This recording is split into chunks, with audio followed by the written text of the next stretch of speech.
सलामुअलैकुम जी, welcome करता हूँ आपको मुर्तज़ा गार्डन चैनल पे जी। आज का मेरा टॉपिक है, मैं खाद के बारे में बताऊँगा। जो खाद मैं ख़ुद बनाता हूँ तो किस तरीके से बनाता हूँ। ये जो आपको सामने ढेर नज़र आ रहा है, ये मैंने खाद काफ़ी मैंने सेल की है, अभी भी मेरे पास ये पड़ी है। तो जैसे डिलीवरी आती है थोड़े भर भर के उनको दे रहा हूँ।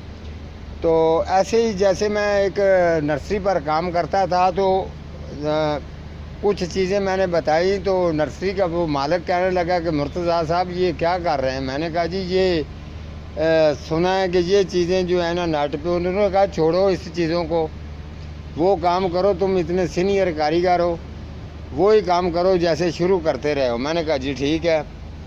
अब मसला ये होता है कि केमिकल चीज़ से मैंने कुछ हासिल नहीं किया, कुछ मैंने उसे उसकी ना क्वालिटी को कुछ बनाया ना जाना।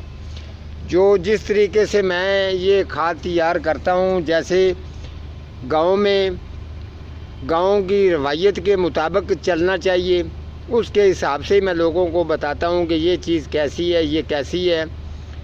तो अगर केमिकल चीज़ों को डालेंगे, पौधों को डालेंगे, पौधों के दरअसल में इन पौधों की क्वालिटी ऐसी होती है, काम वो है जब आप ख़ुद चीज़ अच्छी तैयार करेंगे तो लोग मानेंगे कि हाँ ये बात ठीक है। मैंने ये 3-4 जो चीज़ें मिक्स की हैं इसके अंदर वो ही है, लेकिन ये गोबर खाद है। गोबर खाद को किस तरीके से तैयार किया जाता है, सबसे पहले इसके पत्ते लेके आएँ, पत्तियों को बिछा दें। फिर आप ये तरीका करें, इनके ऊपर जो है लकड़ी का बूरा बारीक वाला बिछा दें। फिर आप तरीका इसके ऊपर क्या करना है, फिर आपने इसके ऊपर जो है ना आपने बालू मट्टी 1-2 तोड़े इसके ऊपर वो छान के बिछानी है। उसके बाद फिर आपने तरीका क्या करना, फिर डीकम्पोज किया हुआ गोबर खाद जो है ये उसके ऊपर 2-3-4 तोड़े जितनी आप तैयार करना चाहते हैं उसके मुताबिक ये फेंक दें। एक क्यारी के अंदर इसको जस्ट कर दें, इसको पानी का शावर करते रहें या इसको किसी कार्नल के अंदर रख दें। कम से कम ये आपका टाइम ले जाएगी, 5-6 महीने से जल्द ये तैयार नहीं होगी, 5-6 महीने लग जाते हैं। उसके बाद ये चीज़ ऐसे रेडी हो जाती है कि आप जिस चीज़ को भी डालेंगे। मैंने ये तजर्बा कर के देखा और इसके बाद ही मैंने सारी बात को जो है वो बाहर शेयर करता हूँ। कोकोपीट का भी मैंने इस्तेमाल करके देखा, जब मैं नर्सरी पर था, लोगों के कहने पर उसकी कोई क्वालिटी, कोई हैसियत नहीं है, ना उसका नाम है। हम लोग ये चाहते थे कि हो सकता है ये लोगों के कहने पे, दरअसल में ये बाहर से जो पोर्ट आती थी, पोर्ट के अंदर जो है उनका वेट कम करने के लिए कोकोपीट किस चीज़ के लिए इस्तेमाल की जाती थी। बाहर के मुल्कों के मौसम का हिसाब कुछ और है, हमारे पाकिस्तान का कुछ मुल्क का हिसाब कुछ और है। वो कोकोपीट के अंदर जब करोटन के पौधे या सौंग फिंडिया बाहर से जब आता था तो वो छोटी गिलासियाँ जाली सी बनी होती है, उसके अंदर कोकोपीट के उसको लपेट के एक शापर के अंदर यहाँ भेजा जाता था, इसीलिए कि उनका वेट कम होता था।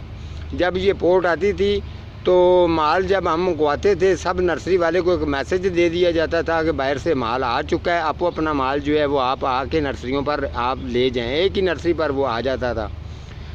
तो कोकोपीट की क्वालिटी जानते हुए फिर हमने क्या किया, इसको जो है ना इसको गमलों के जो सेल्डिंग करनी होती थी, ठप्पा लगाना है, उसके बाद सीड लगाने, उसके बाद इसके ऊपर थोड़ी सी फेंक देनी ताकि ये थोड़ा सा सीड को इधर उधर ना जाने दे, उसको पकड़ के रखेगी। ये दरअसल इस चीज़ के लिए इस्तेमाल की जाती थी।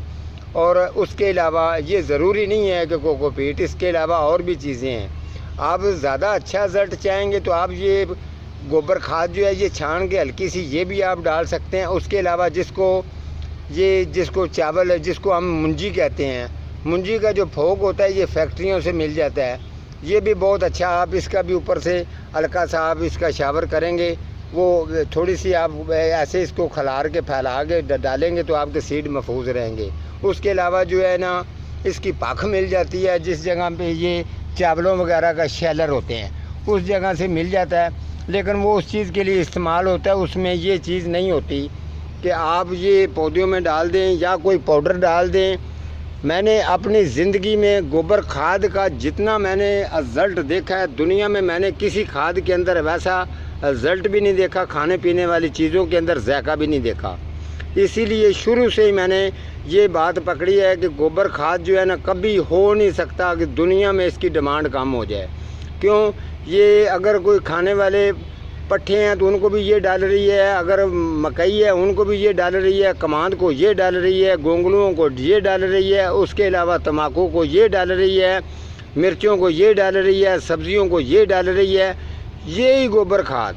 आप यकीन करें गांव में लोग स्टॉक करके इसीलिए रखते हैं, तैयार पैली करने से पहले थोड़ी थोड़ी सी वो फैला दी जाती है, उसके बाद उसको वाटरिंग करके हल चला के उसको बेहतरीन ज़मीन को बना के लगाया जाता है। आप यकीन करें हमने ऐसे तजर्बा किया, कमांद लगा के एक किला जो है उसको हमने ये केमिकल वाली खाद डाली, 1 किला को गोबर खाद डाली तजर्बा करने के लिए। आप यकीन करें कि वो गुड़ इतना उसका कलर वाइट था कि मैं आपको बता नहीं सकता, और इतना ज़ायका पाया गया कि आप यकीन करें दिल करता है सारा दिन वहाँ बैठ के बंदा रो पिए गन्ने चूपता रहे। तो ऐसी चीज़ों का सर्च करने के बाद मैंने अहमियत दी है। गोबर खाद से कोई ऊपर खाद दुनिया में नहीं है, तो आप भी ऐसे इसको तैयार करें। हाँ, इसमें कुछ चीज़ मिक्स करके आप तैयार कर लिया करें। आजकल ऐसा ज़माना आ गया, आपने देखा होगा ये नीम के कुछ छोटे उसको ग्राइंडर कर रहे हैं, कुछ किस चीज़ को कर रहे हैं। तो ऐसी बात नहीं है। आप जब भी ये मैं खाद तैयार कर रहा हूँ, मैं ख़ुद इस्तेमाल करता हूँ, उसके बाद मैं लोगों को बताता हूँ कि ये चीज़ ठीक है। अगर चीज़ ठीक नहीं होगी तो मैंने अपनी जब इस काम का तजर्बा किया, सर्च की है, ठीक नहीं होगी तो कभी हो ही नहीं सकता मैं उसकी बात करूँगा। तो ये चीज़ है, आप जब भी आप गोबर खाद है उसको तैयार करें, रेडी रखें। कोई चीज़ भी आप लगाएंगे तो आपकी ज़बरदस्त सेहत बनेगी। जैसे ये मैंने अभी तैयार कर दी है, तो इंशाल्लाह ताला जो रह गई है वो भी जो ये सेल हो जाएगी तो फिर नए सिरे से मैं कुछ और बनाऊंगा। आज का मेरा इतना ही टॉपिक था कि आप जब भी आप इस्तेमाल करें, कोशिश करें, और किसी भी नर्सरी पर जाएंगे सबसे पहले आपको गोबर खाद नज़र आएगी, उसके बाद दूसरी खादें हैं। तो आप भी गोबर खाद जो है इससे आप जो भी चीज़ बनानी चाहते हैं, मिक्स करके बनानी चाहते हैं, तो गोबर खाद के अंदर ही बनाएंगे तो आप पौधे आपके सब्ज़ी वाले हों, फ्रूट वाले हों, कोई भी हो, डेकोरेशनी हो, इंडोर प्लांट हो, इससे ज़्यादा बेस्ट दुनिया में कोई खाद ना मैंने देखी है और ना ही देखूँगा। ठीक है जी, आज का मेरा इतना ही टॉपिक है। तो मिलता हूँ किसी अगले प्रोग्राम के साथ, तब तक अल्लाह निगहबान।